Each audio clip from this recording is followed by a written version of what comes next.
صباح الخير عليكم، نتمنى تكونوا بخير وعلى خير ومعكم التخير يا ربي. اليوم غادي نديرو وصفه تبعيني من الاول حتى الاخر، ما تزابيش، خليك في بلاصتك. نبداو على بركه الله وبارطاج لايكاتكم تاع عليكم.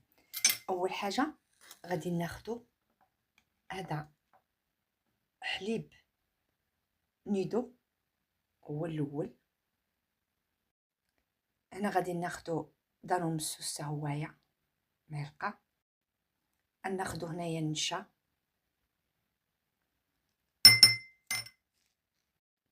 هنايا غادي ناخذ حمض اللاكتيك.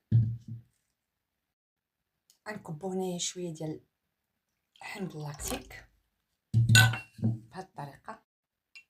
غادي نبداو ناخذو شويه بشويه، ما يعادل 2 معالق. غادي نخلطوا هاد المكونات مزيان وانا معكم. غنخليو هاد الوصفه خاصها تجي بحال هكا بهاد الطريقه، شوفي تجي خاطره. غنخليوها على جنب.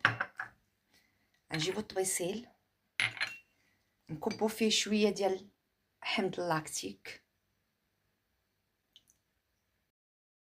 هنايا اختي غديري غير شويه باش تخلي هذا، ديريه في الثلاجه تحافظي عليه باش ما يحمرش. ملي كتمسي بيدك كيحمض.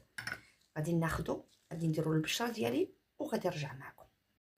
ناخذ قطينه، غادي نغطسوها في هذا الحمض اللاكتيك مزيان.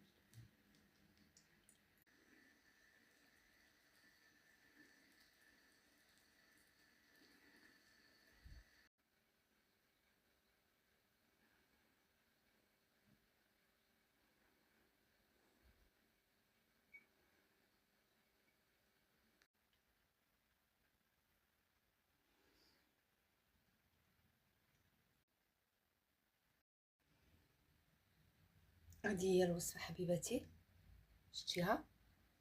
هيا انا درت الماسك للبشره ديالي